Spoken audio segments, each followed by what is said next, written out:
ভয় করলেই ভয়। আর ভয়কে যখন আপনি জয় করতে পারবেন তখন আসলেই জয় হয়ে যাবে। অর্থাৎ ভয়কে যখন আপনি উপেক্ষা করবেন তখন আপনার জয় নিশ্চিত। আমরা বিগত জুলাই বিপ্লব থেকে একটা জিনিস আমরা কিন্তু শিখেছি। বিগত 17 বছর ধরে আওয়ামী লীগ বাংলাদেশের বিরোধী দল মতকে তারা রাজাকার, মৌলবাদ, এই ধরনের জঙ্গি বিভিন্ন রকম ট্যাগিং দিয়ে তাদেরকে দমন করার চেষ্টা করেছে।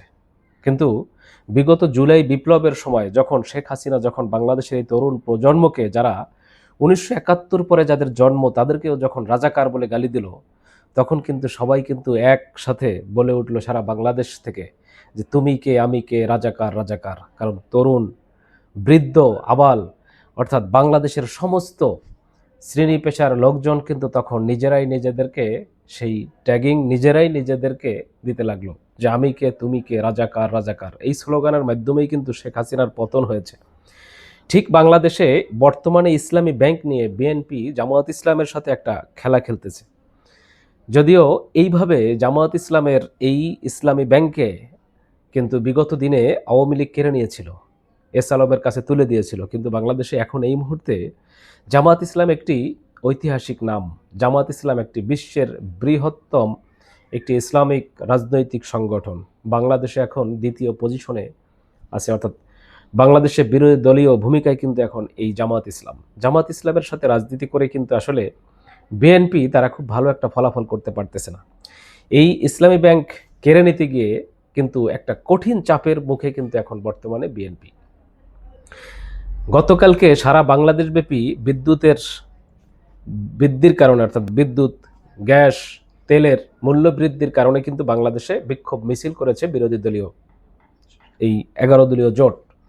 কিন্তু সেখানে গতকালকে আরেকটি বিষয় কিন্তু মূল প্রতিপাদ্য ছিল, সেটি ছিল আরেকটি আলোচনা ছিল বা আরেকটি স্লোগান ছিল, সেটি হচ্ছে ইসলামী ব্যাংক এটা কারো হাতে তুলে দেওয়া যাবে না, স্বৈর শাসকদের হাতে তুলে দেওয়া যাবে না। বাংলাদেশে একসময় বাংলাদেশে ইসলামী ব্যাংক যখন জামায়াতের সংগঠন বলা হয়তো বা জামায়াত ইসলামের প্রতিষ্ঠান বলা হয়তো, একটা সময় জামায়াত তখন নীরব ভূমিকায় ছিল, কিন্তু এখন কিন্তু সেই নীরব ভূমিকায় এখন থাকার আর সুযোগ নেই। এখন বাংলাদেশে জামায়াত ইসলাম তারা এখন কিন্তু তারা প্রকাশ্যে এখন বলা শুরু করেছে এটা বাংলাদেশের রাজনৈতিক দল জামায়াত ইসলামের হাত ধরেই প্রতিষ্ঠিত হয়েছে। এটি জামায়াত ইসলামের ব্যাংক বিধায় আজকে বিশ্বের একটি শ্রেষ্ঠ ব্যাংকে পরিণত হয়েছে। এমনকি দক্ষিণ এশিয়ার সেরা ব্যাংক বর্তমানে এখন বাংলাদেশের এই ইসলামী ব্যাংক।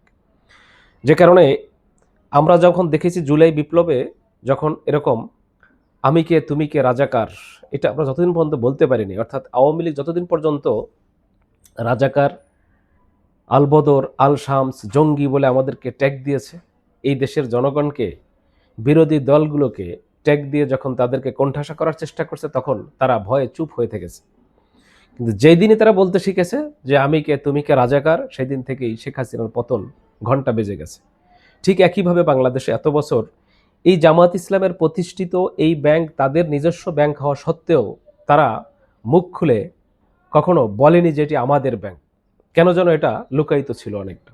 কিন্তু এখন জামায়াত ইসলাম তারা মাঠে ময়দানে প্রকাশ্যে এখন বলা শুরু করেছে এটা আমাদের ব্যাংক। এবং শুধু তাই না, সারা বাংলাদেশ থেকে এখন প্রত্যেকটি সাধারণ জনগণেরও বক্তব্য এরকম, সারা বাংলাদেশের কোটি কোটি গ্রাহকদের বক্তব্য যেটা আমাদের ব্যাংক। এটা বাংলাদেশের সাধারণ জনগণের বক্তব্য, এটা জামায়াত ইসলামের ব্যাংক। এটা জামায়াত ইসলাম এবং ছাত্র শিবিরের হাত ধরেই এই ব্যাংক বাংলাদেশে আগমন করেছে। তাদের তিলে তিলে গড়া এই ইসলামী ব্যাংক ইসলামী আদর্শের নীতিতে সারা বিশ্বব্যাপী একটি আলোড়ন সৃষ্টি করেছে। বাংলাদেশের তো সর্বশ্রেষ্ঠ ব্যাংক আছেই, দক্ষিণ এশিয়ার ভিতরে সেরা ব্যাংক হচ্ছে এখন ইসলামী ব্যাংক। এই ব্যাংক এখন হাতিয়ে নেওয়ার জন্য, এই ব্যাংক এস আলমের দখলে দেওয়ার জন্য, এই ব্যাংক বিরোধী দলের হাত থেকে সরকারি দলের লোকজন এটাকে ভাগিয়ে নেওয়ার জন্য এটা নিয়ে এখন নানা ষড়যন্ত্র চলতেছে। তবে বাংলাদেশ জামায়াত ইসলামের আমির কিন্তু বলে দিয়েছে এই ব্যাংক নিয়ে কোনো রকম তালবাহানা চলবে না। এটা আমাদের ব্যাংক, এটা জামায়াত ইসলামের প্রতিষ্ঠিত ব্যাংক। এটা আমিও যেমন একজন গ্রাহক, আমিও রাজপথে নামবো। এখন কিন্তু এটা শুধুমাত্র গ্রাহকদের আন্দোলন না, এটা এখন বর্তমানে বাংলাদেশ জামায়াত ইসলামের একটা আন্দোলন এই ব্যাংক নিয়ে। বাংলাদেশে বিএনপি এখন কোণঠাসা অবস্থায় পড়েছে, তারাও বুঝতে পেরেছে যে জামায়াতের সাথে রাজনীতিতে আমরা খেলে পারবো না। জামায়াত ইসলাম বাংলাদেশে একটি অত্যন্ত সুসংগঠিত এবং শক্ত আদর্শভিত্তিক রাজনৈতিক দল।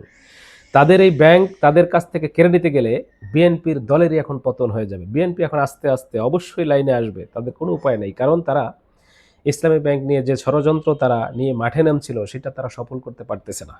যদিও এটা হয়তো বা কিছুটা স্যাক্রিফাইস হয়তো হতে পারে, তবে শেষ পর্যন্ত জামাত ইসলামের দখলেই, জামাত ইসলামের নেতৃবৃন্দের হাতেই এই ব্যাংক নিরাপদ, এটা বাংলাদেশের 18 কোটি জনগণ বিশ্বাস করে, এবং বিএনপি এখন সেটা দিতে বাধ্য হবে।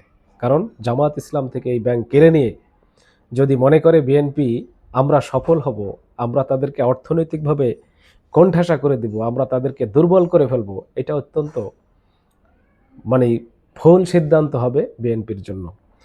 এমনকি এই ব্যাংক ইস্যু নিয়ে বিএনপির রাজনৈতিক দলের পতনও ঘটতে পারে কিন্তু, যে কারণে বিএনপি এখন সতর্ক হয়ে যাচ্ছে। যদিও এটা পুলিশ প্রশাসন দিয়ে আর আইন শৃঙ্খলা বাহিনী দিয়ে এই ইসলামী ব্যাংকের এমডিকে এখানে বসায় রাখা যাবে না। বিএনপির নিয়োগকৃত সেই এমডিকে কতদিন আর বসায় রাখবেন? কারণ বাংলাদেশের জনগণ কিন্তু রুখে দাঁড়াইছে, এবং জনগণ কিন্তু টেনে হিসড়ে ঘাট ধরে কিন্তু নামাবে। অতএব বিএনপিকে এখনো সময় আছে, বুঝতে হবে যে আসলে এতদিন আমরা বিগত দিনে রাজনীতি করেছি আওয়ামী লীগ জাতীয় পার্টির মতো রাজনৈতিক দলগুলোর বিরোধী ভূমিকায় বা তাদের সাথে রাজনীতি করছে, কিন্তু জামাত ইসলাম তাদের সাথে রাজনীতি করাটা এত সহজ হবে না, এটা বিএনপি এখন হারে হারে টের পাচ্ছে। কারণ বিএনপি বিগত 2 যুগ ধরে এই জামাত ইসলামের সাথে তারা রাজনীতি করেছে, জামাত ইসলামী তাদেরকে পিছন থেকে পরামর্শ দিয়ে তারা চালিয়েছে, কিন্তু জামাত ইসলাম যে কি পারে এটা বিএনপি তারাও জানে। কিন্তু তারপরও তারা ভাবছে আমরা সরকার গঠন করেছি, বিরোধী দলের ভূমিকা জামাতের এই প্রতিষ্ঠানকে যদি আমরা বন্ধ করতে পারি, জামাত কোণঠাসা হয়ে যাবে, জামাত অর্থনৈতিকভাবে দুর্বল হয়ে যাবে, ভবিষ্যতে তারা রাষ্ট্র ক্ষমতায় আসার চিন্তা বা সেই ধরনের চিন্তা ভাবনা থেকে কিছুটা হলেও ব্যাঘাত সৃষ্টি হবে। কিন্তু বাংলাদেশের এই রাজনৈতিক দল, বিশেষ করে জামাত ইসলামের মতো একটি রাজনৈতিক দলকে 17 বছর ধরে আওয়ামী লীগ সর্বোচ্চ চেষ্টা চালাইছে তাদেরকে ধ্বংস করার জন্য। তাদের বিরুদ্ধে গুম খুন আয়নাবাজি ধান্দাবাজি চান্দাবাজি মানে কোন জিনিসটা বলবেন, তাদের অর্থনৈতিক সমস্ত প্রতিষ্ঠানগুলোকে দখল করা, দেউলিয়া করা। আজকে ইসলামী ব্যাংক দেউলিয়া হয়েছে সেই এসালমের মাধ্যমে। আওয়ামী লীগ সরকার এই ব্যাংক এসালম গ্রুপের কাছে তুলে দিয়েছিল, বাংলাদেশ থেকে শত শত হাজার হাজার কোটি টাকা দুর্নীতি করেছে এই ব্যাংক, লুটপাট করেছে এসালম। আবার সেই নতুন করে সেই বিএনপি সরকারের সেই স্বরাষ্ট্রমন্ত্রী সালাউদ্দিন সাহেব ভারত থেকে এসেই সেই এসালমের গ্রুপের আবার রক্ষকের দায়িত্ব নিয়েছে তিনি। তার ছেলে এই এসালম গ্রুপের এখন পরিচালক হিসেবে দায়িত্ব পালন করতেছে। এখন সালাউদ্দিন সাহেব চাচ্ছে সেই এসালমের কাছে এই ইসলামী ব্যাংকটাকে আবার ফিরিয়ে দেওয়া যায় কিনা, সেই এসালমের সেই স্বৈরাচারী সেই কর্মচারীগুলোকে আবার বাংলাদেশে ইসলামী ব্যাংকে ঢুকানো যায় কিনা। তবে বাংলাদেশের সাধারণ জনগণও কিন্তু এখন জামায়াত ইসলামের পক্ষে তারা কাজ করতেছে, তারা ইসলামী ব্যাংকের পাশে এসে দাঁড়িয়েছে। কারণ বাংলাদেশের ইসলামী ব্যাংক যদি ধ্বংস হয়ে যায় তাহলে বাংলাদেশের টোটাল ব্যাংক সেক্টর ধসে পড়বে, বাংলাদেশে অর্থনৈতিকভাবে একটা ধস নেমে আসবে। বাংলাদেশে 80% এই প্রবাসী কিন্তু রেমিডেন্স পাঠায় এই ইসলামী ব্যাংকের মাধ্যমে, এবং শুধুমাত্র বিএনপি এই ইসলামী ব্যাংক দখল করা না, ইসলামী ব্যাংক দখল করার সাথে সাথে তাদের চতুর্দিক থেকে তাদের পতন শুরু হয়ে যাবে। এমনকি বাংলাদেশে এই যে রেমিডেন্স আসতেছে, রেমিডেন্স শাটডাউন হয়ে যেতে পারে যে কোনো সময়। কারণ বিগত আওয়ামী লীগ সরকারের সময়, শেখ হাসিনার সময় এই শাটডাউন করার ফলে কিন্তু শেখ হাসিনার অতি দ্রুত কিন্তু পতন হয়েছে আমরা দেখেছি। ঠিক নতুন করে আবারও সেই ধরনের পতনের দিকে না চাইতে চাইলে বিএনপি অবশ্যই অতি তাড়াতাড়ি তাদেরকে ফিরে আসতে হবে।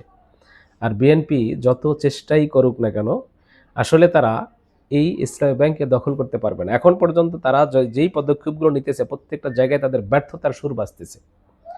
তারা যেই পদক্ষেপগুলো নিচ্ছে প্রত্যেকটাই জনগণের বিরুদ্ধে গিয়ে অবস্থান নিতেছে। তারা সেই জুলাই সনদ নিয়ে তারা নাটক করেছে, গণভোট নিয়ে নাটক করেছে, বাংলাদেশের দ্রব্যমূল্যের ঊর্ধ্বগতি একের পর এক, সেই তেলের দাম, গ্যাসের দাম, বিদ্যুতের দাম, বাংলাদেশের বিভিন্ন নিত্য প্রয়োজনীয় দাম কিন্তু বাংলাদেশে বৃদ্ধি পাইতেছে। বাংলাদেশের সাধারণ জনগণ কিন্তু জানে শেখ হাসিনাকে কেন পতন ঘটাইছিল, তার আরেকটা অন্যতম কারণ ছিল বাংলাদেশের এই দ্রব্যমূল্যের ঊর্ধ্বগতি। এটার জন্য বাংলাদেশের মানুষের নাভিশ্বাস শুরু হয়ে গেছিল। তারা সকলে মিলে কিন্তু আসলে এই একটা দুইটা কারণ, অনেক কারণের ভিতরে আরেকটা কারণ ছিল দ্রব্যমূল্যের ঊর্ধ্বগতি। বাংলাদেশের এই তেল গ্যাস বিদ্যুতের দাম বাড়ার সাথে সাথে বাংলাদেশের অনেক পণ্যের দামই কিন্তু আরও বৃদ্ধি পাবে।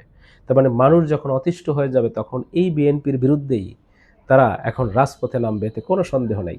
বিএনপি তারা তাদের সরকারকে টিকিয়ে রাখতে চাইলে বাংলাদেশে এই ইসলামী ব্যাংক দখল করা চলবে না, বাংলাদেশের জনগণের বিরুদ্ধে গিয়ে অবস্থান নেওয়া চলবে না, বাংলাদেশের জনগণ এবং দেশের কল্যাণে তাদেরকে কথা বলতে হবে। আর এটা যদি তারা না পারে তাহলে তাদের পতন কিন্তু আস্তে আস্তে সামনের দিকে খুব নিকটে আসতেছে।